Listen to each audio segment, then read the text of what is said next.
28 फरवरी 2026 हफ्ते की सुबह। तेहरान का आसमान साफ था।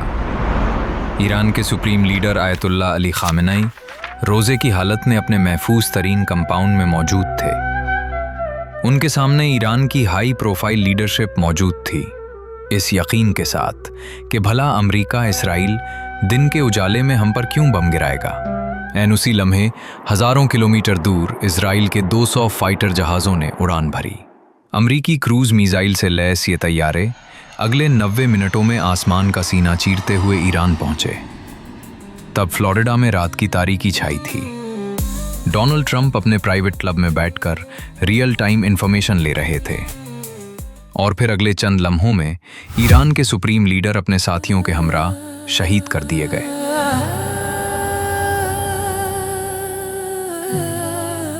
तो आइए डॉट से डॉट्स मिलाते हुए इन चंद सवालात का जवाब तलाश करते हैं कि क्या आयतुल्लाह के कंपाउंड में कोई गद्दार था जो पल पल की खबरें और पिन लोकेशंस CIA और मूसाद को भेज रहा था। इसका जवाब आप हमारी ये वीडियो आखिर तक देखते हुए पा लेंगे।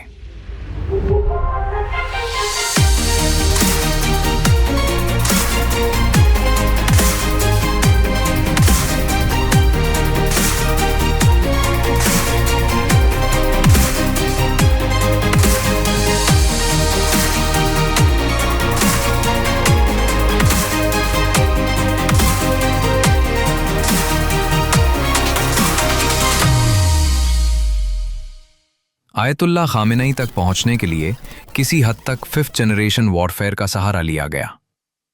तैयारी बहुत पहले से की जा चुकी थी। तेहरान की सड़कों पर नस्ब ट्रैफिक कैमरों से इसराइल की खुफिया एजेंसी मूसाद का एक खतरनाक यूनिट इस काम की मॉनिटरिंग कर रहा था। ईरान ने जो ट्रैफिक कैमरे अपने शहरियों पर नजर रखने के लिए लगाए थे, वो सब कैमरे इसराइल ने ट्रैक और हैक कर लिए थे। फुटेज एनक्रिप्ट करके लाइव इजराइल भेजी जाती थी। आयतुल्लाह खामेनेई के सिक्योरिटी स्टाफ में कौन कहां आता जाता था और कौन सी गाड़ी इस्तेमाल होती, ये सब इजराइल जान चुका था। मुहाफिजों की गाड़ियों के नंबर, उनके आने जाने के औकात, शिफ्टें कब बदलती थीं, ये सब कुछ ट्रैफिक कैमरों की फुटेजेस से इजराइल तक पहुंच रहा था।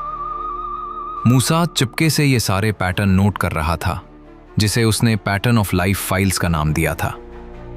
ये ऐसे था जैसे किसी ने ईरानी क़यादत का गूगल मैप्स टाइमलाइन बना लिया हो। लेकिन ये सिर्फ शुरुआत थी, क्योंकि असल खेल तो अभी शुरू होना था। मूसाद ने इन करोड़ों डेटा पॉइंट्स को हल करने में आर्टिफिशियल इंटेलिजेंस का सहारा लिया। मसनूई ज़हानत ने phone signals, camera footage, algorithms और आने जाने के शेड्यूल के तमाम आदादो शुमार को जोड़कर आयतुल्लाह खामेनेई की रोज़मर्रा मसरूफियात का एक मुकम्मल नक्शा तैयार कर दिया। उनका उठना बैठना, उनकी मीटिंग्स के औकात, उनके मुमकिना ठिकाने, यहाँ तक कि इंतहाई ख़तरे की सूरत में वो किन पनाहगाहों में जा सकते हैं, ये सब कुछ अमेरिका और इजराइल को मालूम हो चुका था। लेकिन आगे का गेम प्लान इससे भी ज़्यादा ख़तरनाक था। दुश्मन ने सिर्फ टेक्नोलॉजी पर भरोसा नहीं किया। CIA के पास इंसानी ज़राए भी मौजूद थे जो अंदर से मालूमात फराहम कर रहे थे। ये वतन फरोश बदकिस्मती से ईरान के शहरी थे। अक्सर ज़मीर फरोश तो वो थे जो इस्लामी इनकलाब से बेजार थे और जिनकी औलादें आज नंगे कपड़े पहने सड़कों पर डांस कर रही हैं। यही लोग ज़ेरे ज़मीन इत्तलात फराहम करते रहे। हर मुहाफिज के घर का पता, हर गाड़ी का नंबर, हर मुलाकात का वक्त नोट किया जा रहा था। अहम सवाल तो ये है कि आयतुल्लाह के दफ्तर में कौन गद्दार मौजूद था, तो इसका जवाब आपको आगे मिलेगा। तेहरान के मोबाइल फ़ोन नेटवर्क्स भी अमेरिका इजराइल की रसाई में थे। अमेरिकी स्पेस फोर्स के लो अर्थ ऑर्बिट सैटेलाइट पूरे ईरानी निज़ाम पर कड़ी निगरानी किए हुए थे और हमले के दिन इस सलाहियत का सबसे तबाहकुन इस्तेमाल हुआ। तेहरान का वो इलाका जहां आयतुल्लाह का कंपाउंड वाक़ था, वहां सिक्योरिटी तनाजुर में मोबाइल डेटा जैम किया गया था। मतलब ये था कि अगर कोई शख्स आयतुल्लाह के मुहाफिजों को खतरे से आगाह करना चाहता तो उसे सिर्फ बिजी ट्यून सुनाई देती, वार्निंग पहुंच ही नहीं सकती थी। CIA और मूसाद एक अरसे से कुत्तों की तरह सुराग ढूंढने में लगे थे, लेकिन अब कामयाबी एक कदम दूर थी।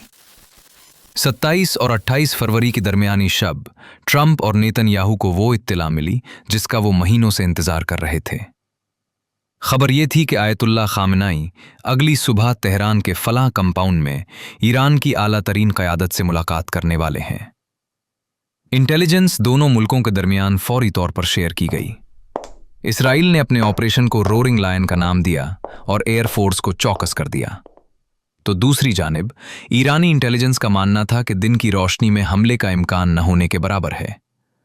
इनकी सोच ये थी कि अमेरिका हमेशा रात के अंधेरे में कार्रवाई करता है, जैसे उसामा बिन लादेन के खिलाफ ऑपरेशन एबटाबाद में हुआ था।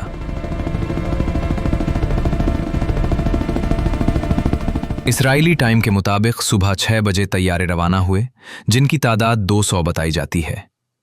इन पर बंकर बस्टर मिसाइल नस्ब थे, ऐसे हथियार जो जमीन के अंदर गहराई में बनाए गए बंकर्स को भी तबाह कर सकते थे।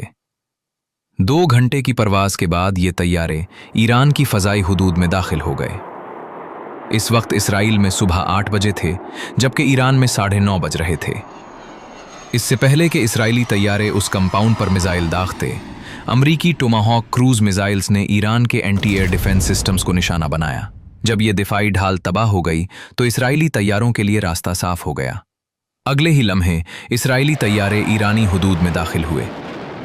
तैयारों के साथ फजा में ईंधन भरने वाले टैंकर भी मौजूद थे, क्योंकि इसराइल से ईरान तक का फासला इतना ज्यादा है कि इजाफी ईंधन लिए बगैर ये मिशन मुमकिन ही नहीं था। ईरानी वक्त 9:45 पर एक के बाद एक गाइडेड बम कंपाउंड पर दागे गए, जिससे शीशे चिकनाचोर हो गए। अब एक लम्हे के लिए रुकें और सोचें, आपके ख्याल में आयतुल्लाह खामेनी के कंपाउंड पर कितने बम गिराए गए होंगे? 10, 20 या इससे भी ज्यादा? लेकिन असल तादाद जानकर शायद आप हैरान हों। लीक होने वाली इसराइली इंटेलिजेंस रिपोर्ट्स के मुताबिक खामेनी के कंपाउंड पर 30 बंकर बस्टर बम गिराए गए ताकि इमारत की मुकम्मल तबाही यकीनी बनाई जा सके। अगले ही लम्हे आयतुल्लाह खामेनी का कंपाउंड मलबे का ढेर था और वो रोजे की हालत में शहीद हो गए। तेहरान में कई ब्लॉक्स तक खिड़कियों के शीशे किरची किरची हो गए। एक देवैकल आग का गोला आसमान को छूने लगा। सिक्योरिटी कैमरे फौरी तौर पर बंद हो गए। लेकिन यहां ईरानी इंटेलिजेंस की भी एक लापरवाही थी, जो अगर न होती तो शायद आयतुल्लाह की जान बचाई जा सकती थी। इंटेलिजेंस जराए ने बाद में इंकशाफ किया कि आयतुल्लाह अपने कंपाउंड के सबसे गहरे और सबसे महफूज बंकर में नहीं थे। तब कंपाउंड में 2 इंतहाई गहरे बंकर थे, जिन्हें तबाह करने के लिए अमेरिका के स्पेशल वेपन्स की जरूरत होती। इन बंकर्स के बारे में यहां तक रिपोर्ट्स थीं कि वहां तक पहुंचने के लिए लिफ्ट में 5 मिनट का वक्त लगता था। अगर खामेनी उनमें से किसी एक बंकर में चले जाते तो जान बच जाती। रिपोर्ट्स बताती हैं कि जब उन्हें खतरे से आगाह किया गया और बंकर में मुंतकिल होने की दरखास्त की गई तो उन्होंने इनकार कर दिया। कुछ जराए का कहना है कि वो शहादत को कबूल करने के लिए तैयार थे। 9:48 पर इमरजेंसी टीमें मौका पर पहुंचने की कोशिश कर रही थी, लेकिन मलबे ने दाखिली रास्ते बंद कर दिए थे। 9:52 पर एक और धमाका हुआ, जो गालिबन कॉम्प्लेक्स के अंदर मौजूद बारूद या असलहे की वजह से हुआ था। हमले के फौरन बाद ईरानी मीडिया में अफरा तफरी फैल गई। पहले दावा किया गया कि सुप्रीम लीडर महफूज मकाम पर मुंतकिल हो चुके हैं। ईरानी वजारत खारजा के तर्जुमान का कहना था कि इमाम खामेनी महफूज हैं। लेकिन 1 मार्च की सुबह सरकारी मीडिया ने आंसू और सिसकियों के साथ ऐलान किया कि आयतुल्लाह शहादत का रुतबा पा चुके हैं। इस टारगेट में इस्लामी इनकलाबी गार्ड्स के सरबराह मेजर जनरल मोहम्मद बाकिर, कौमी सलामती के मुशीर, आयतुल्लाह खामेनी की बेटी, दामाद, नवासा और बहू भी शहीद हुए। अगले रोज़ 2 मार्च को ये खबर आई कि उनकी वफाशार बीवी मंसूरा बाकरीज़ादा भी जख्मों की ताब न लाते हुए शहीद हो चुकी हैं। अब सोशल मीडिया पर वायरल होने वाली उस वीडियो की बात करते हैं जिसमें बज़ाहिर आयतुल्लाह खामेनी अपने दफ्तर में मौजूद नजर आते हैं और फिर अचानक मिसाइल हमला होता है। ये सवाल अहम है कि क्या ये वीडियो असली है या आर्टिफिशियल इंटेलिजेंस से बनाई गई है। हमले के वक्त सिक्योरिटी कैमरे फौरी तौर पर बंद हो गए थे। अंदरूनी मवासलाती निज़ाम तबाह हो चुका था और कंपाउंड मुकम्मल तौर पर मलबे का ढेर बन चुका था। ऐसे में इतनी वाज़ेह और मुकम्मल वीडियो का सामने आना इंतहाई मशकूक है। अगर फर्ज भी कर लिया जाए कि ये वीडियो किसी सिक्योरिटी कैमरे की है, तो सवाल ये है कि जब पूरी इमारत तबाह हो चुकी थी तो ये फुटेज महफूज कैसे रही और किसने इसे बाहर निकाला। ताहम ये तो कन्फर्म है कि ये वीडियो आर्टिफिशियल इंटेलिजेंस के जरिए तैयार की गई है। मगर जो बात खतरनाक हद तक सच है वो ये है कि इसराइल और अमेरिका के पास हमले से पहले और हमले के दौरान रियल टाइम इंटेलिजेंस मौजूद थी। हमलों के दौरान अमेरिका में रात थी और ट्रंप फ्लोरिडा में अपने क्लब में मौजूद थे। चंद घंटों बाद उन्होंने बाकायदा ऐलान किया कि हमने आयतुल्लाह को खत्म कर दिया है। Ayatollah is dead. जराए के मुताबिक ट्रंप को पूरी कार्रवाई की रियल टाइम अपडेट्स मिलती रहीं, बिल्कुल इसी तरह जैसे ओबामा एबटाबाद ऑपरेशन के दौरान सब कुछ देख रहे थे। जिस तरह उसामा बिन लादेन के कत्ल के बाद हॉलीवुड ने ज़ीरो डार्क 30 बनाई, क्या आयतुल्लाह खामेनाई के खिलाफ ऑपरेशन पर भी कोई फिल्म या वेब सीरीज बनेगी? चूंकि इस ऑपरेशन में वो सब कुछ है जो हॉलीवुड को चाहिए, तो फिर आने वाले वक्त में इस पर फिल्म बनाए जाने के इम्कानात हैं। आयतुल्लाह सैयद अली खामेनाई के चले जाने के बाद ये सिलसिला अभी रुका नहीं है। अगर आप चाहते हैं कि अगली वीडियो में आपको ईरान के नए सुप्रीम लीडर के बारे अलिफ से ये तक बताया जाए, तो कमेंट सेक्शन में लिखकर बताएं। अब आपके कमेंट्स इसका फैसला करेंगे कि आइंदा वीडियो बनाई जाए या नहीं। उम्मीद है कि आपको हमारी वीडियो पसंद आएगी। इस काविश को सराहने के लिए वीडियो को अपने दोस्त, अहबाब और हम ख्याल लोगों में शेयर लाजमी कीजिएगा। मिलते हैं अगली वीडियो में।